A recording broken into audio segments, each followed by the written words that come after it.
गीता वाहिनी 27 परिच्छेद। शरीरर लोभनीय स्वास्थ्य पोशाक परिच्छद तले लुचि जाए, ठीक सेमिति आत्मार ब्रह्मज्योति अहंकार द्वारा आच्छादित होई आत्म प्रकाश करि पारे नाही। एई अहंतो ही सकल अनीति, सकल भ्रांति और समस्त अपारगतार मूलरे विद्यमान। यह मनुष्यर कामनारू जात हुए, तेणु अहंकारु मुक्त हुओ। यह मनुष्यर कामनारू जात हुए, तेणु अहंकारु मुक्त हुओ। कामना शून्यता ही प्रकृतरे अहं शून्यता। तेणु मोक्ष कहिले एही अहंतर बंधनरू मुक्ति छड़ा आउ कौन बुझा जाई पारे। तेणु तुमे जेतेबेले एही कामनार बंधनरू अलगा होइजिब, सेतेबेले जाई मोक्ष पाई पारिबो। मनुष्य कर्मरे प्रवृत्ति हुआ, कारण निज कर्म फल भोग करिवार आकांक्षा द्वारा से प्रलुब्ध हुए। जेउ कर्म फलप्रसू नुहे, से कर्म करिवार तार आग्रह न थाए। गीता ए उभय प्रकारर मनोवृत्ति को निंदा करे, कारण फल मिलू बा न मिलू निरंतर कर्म तत्पर रहिबार कर्तव्यरू मनुष्य केबेहेले मुक्त होई पारिबो नाही। मनुष्य कर्म को पूरापूरी छाड़ी पारिबो नाही, ताहा हेले कर्म फलर बिहू भितरू से निजको केमिति मुक्त करि पारिबो। तेणु गीता कहे, कर्म नुहे फल त्याग ही कर्म फलर फास भितरू रक्षा पाइबार एकमात्र साधना। तेणु ग्रहण कर बा परित्याग कर, आशा कर बा न कर, शीघ्र हेउ बा डेरीरे हेउ, प्रत्येक कर्मर परिणति निश्चय अछि। यह अवश्यम्भावी। फलाफल भल होई पारे बा मंद होई पारे, मात्र कर्म जदि भगवानंक ठारे निवेदित हुए, तेबे कर्म बा तार फलाफल कर्ता को प्रभावित करि पारे नहीं। समस्त कर्म को भगवानंक ठारे अर्पण करि देई पारिले कर्म रूपांतरित होई एक उन्नत स्वर्गीय एवं पवित्र अवस्था प्राप्त हुए। अन्यथा अहंतर प्रेरणार कृतकर्म बंधन ही आनयन करे। तेणु जो माने भगवत उपलब्धि और भगवत प्राप्ति पाई आंतरिक भाव में उद्यम करुछंती, सेमानंको प्रथमे कामनारू मुक्त हेबाकू पड़िबो। ममकार शून्य हुओ, मोक्ष लाभ करि पारिबो। ताही जीवनर परम लक्ष्य। आत्म उपलब्धि सुख दुखर अनुभूतिर बहु ऊर्ध्वरे। कृष्ण चाहूथिले ताहार सखा और शिष्य आत्म उपलब्धि लाभ करू। तेणु से विविध उपाय अर्जुन को मुक्ति पथर निर्देश देले। केवल सेतिकी नुहे, अर्जुन को निमित्त रूप से व्यवहार करी कृष्ण सकल मनुष्य जाति को तांकर अमूल्य उपदेश प्रदान कले। गीता शेष हेबा पूर्वरु भगवान श्रीकृष्ण अर्जुन को कहिले, हे अर्जुन, सबु धर्म छाड़ी मो ठारे आत्मसमर्पण कर, मु तुमको सबु पापरू मुक्त करिदेवी। अर्थात अंतररू अहंकार एवं ममकार मोह परित्याग करी निज पर भेदभाव दूर कर। देह भ्रांति को ध्वंस कर। देह आत्मार बंदीशाला मात्र। मनरे दृढ़ विश्वास रख जे ए समग्र सृष्टि परमात्मा स्वरूप छड़ा आउ किछि नुहे। तेणु सेई परमात्मा अभिलाष पाखरे मथा नत करी निजको समर्पण करिदेवा छड़ा तुमर आउ कौनसी कर्तव्य नहीं। कृष्ण चाहूथिले तांकर सखा और शिष्य ए आत्मोपलब्धि लाभ करू। तेणु से विविध उपाय रे अर्जुन को मुक्ति पथर निर्देश देले। केवल सेतिकी नुहे, अर्जुन को निमित्त रूप से व्यवहार करी कृष्ण सकल मनुष्य जात को तांकर अमूल्य उपदेश प्रदान कले। गीता शेष हेबा पूर्वरु भगवान श्रीकृष्ण अर्जुन को कहिले, हे अर्जुन, सबु धर्म छाड़ी मो ठारे आत्मसमर्पण कर, मु तुमको सबु पापरू मुक्त करिदेवी। अर्थात अंतररू अहंकार एवं ममकार मोह परित्याग करी निज पर भेदभाव दूर कर।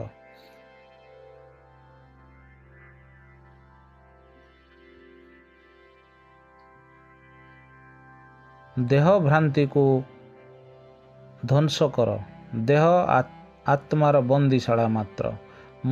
ମନରେ ଦୃଢ଼ ବିଶ୍ୱାସ ରଖ ଯେ ଏ ସମଗ୍ର ସୃଷ୍ଟି ପରମାତ୍ମାଙ୍କ ସ୍ୱରୂପ ଛଡ଼ା ଆଉ କିଛି ନୁହେଁ।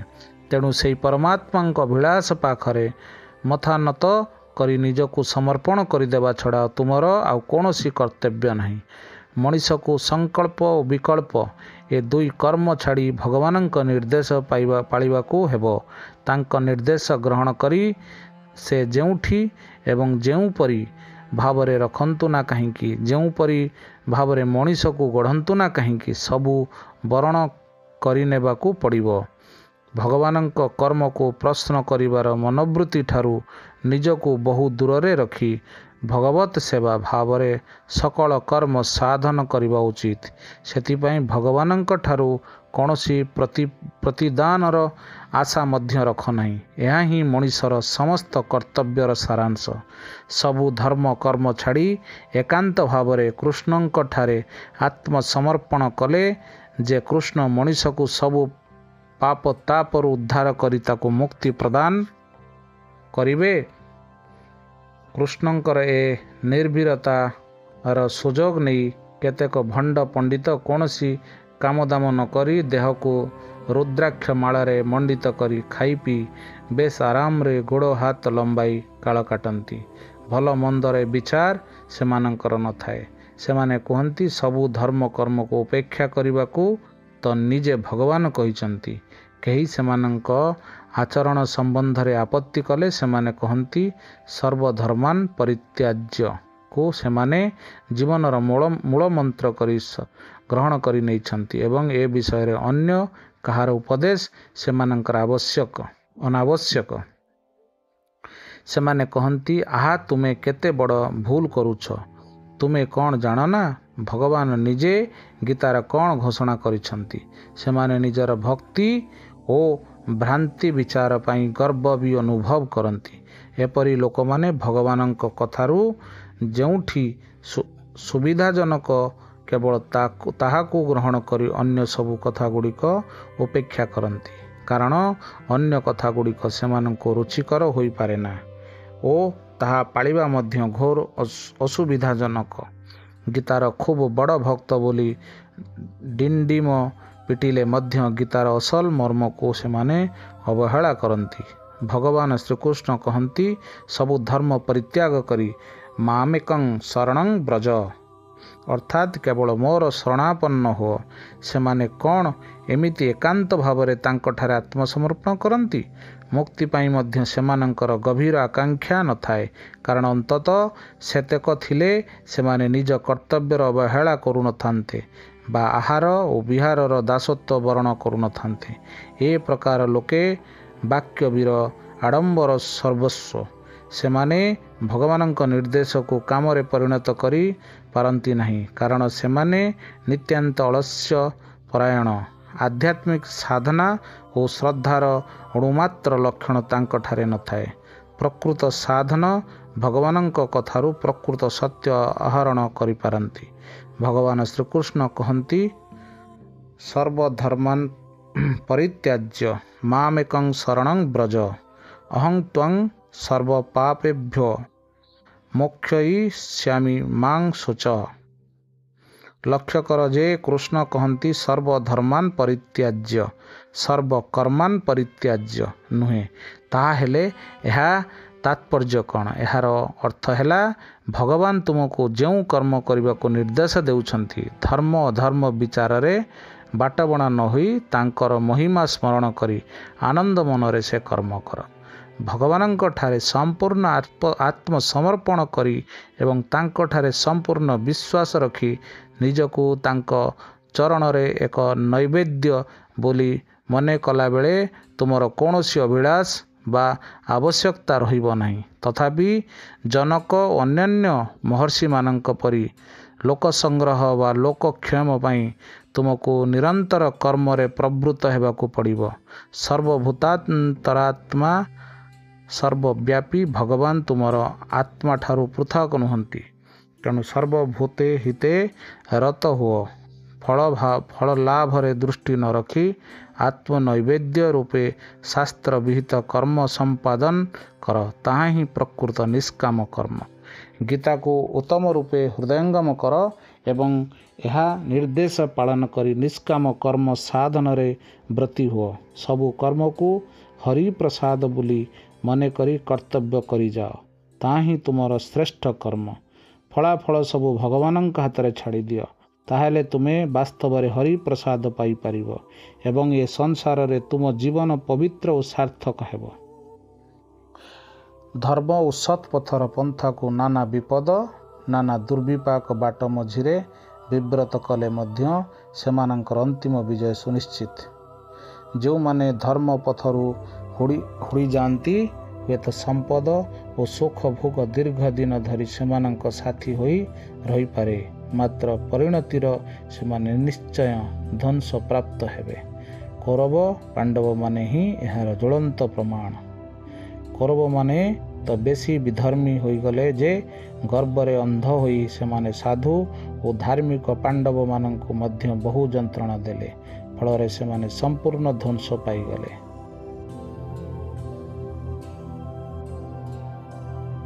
सेमानंकर अनेक बंधु और मित्र थिले, मात्र भगवान अनुग्रह न पाई सेमाने समस्ते भाग्य द्वारा परित्यक्त होई मृत्युवरण कले।